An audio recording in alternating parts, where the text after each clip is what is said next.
Hi hello అందరికీ నమస్కారం. Welcome to బామా స్టైల్ హబ్. ఈరోజు మీకు సింపుల్ ఫ్రాక్స్ చూపించిపోతున్నాను. ఈ మా చిన్న పాపకు డిజైన్ చేశాను అనమాట.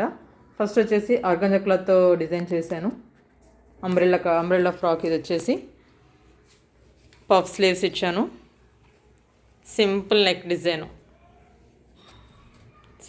డిజైను ప్లస్ పఫ్ హ్యాండ్స్, ఒక చిన్న ఫ్లవర్ డిజైన్ చేశాను దీనికోసం, మిడిల్లో లుక్ రావడం కోసం అని చెప్పేసి. ప్లస్ ఇలాగా స్టిచ్ చేశాను అనమాట. సింపుల్ ఫ్రాక్ బాగుంది కదండి, కలర్ కాంబినేషను. నెక్స్ట్ ఇంకో ఫ్రాక్ వచ్చేసి, ఈ ఫ్రాక్ ఏంటంటే నేనేం చేశానంటే యాక్చువల్గా మా చిన్న పాపకి లంగా జాకెట్లో కుట్టిన ఫ్రాక్ అండి ఇది.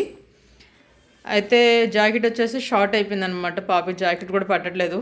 మనం లంగాకి ఎలాగో ఫిల్స్ పెట్టుకుంటాం కదా, ఆ ఫిల్స్ అన్ని ఇప్పేస్తే మా పాపకి షార్ట్ ఫ్రాక్ కిందకి వస్తుందన్నమాట. దానికోసం చెప్పేసి క్లాత్ తోటి షార్ట్ ఫ్రాక్ అనేది డిజైన్ చేశాను. నేను జస్ట్ చిన్న పఫ్ ఇచ్చాను షోల్డర్ మీద చిన్న పఫ్ ఇచ్చేసి సింపుల్గా కుట్టాను. రెగ్యులర్ వేర్గానే పనిచేస్తుంది పఫ్ అనేది. క్లాత్ మాత్రం చాలా బాగుందండి. షార్ట్ అయిందని చెప్పేసి కానీ తీయటం అయింది. కానీ ఇది యాక్చువల్గా మా పాప అంటే ఒక 2-3 టైమ్స్ కూడా వేసి ఉండదు. జస్ట్ 1 or 2 times వేసింది. తన బర్త్డే కోసం వేసింది ఒకసారి అంతే. మళ్ళీ దాని నుంచి పెద్దగా ఏం యూజ్ చేయలేదు. అందుకే వేస్ట్ చేయడం ఎందుకని చెప్పేసి చక్కగా సింపుల్గా షార్ట్ ఫ్రాక్ డిజైన్ చేశాను దీంతో. ఎలా ఉంది, ఈ డిజైన్స్ అనేవి ఎలా ఉన్నాయో కామెంట్ చేయండి. అలాగే మీకు కూడా ఇలాంటి డిజైన్స్ కావాలంటే please message me. Thank you.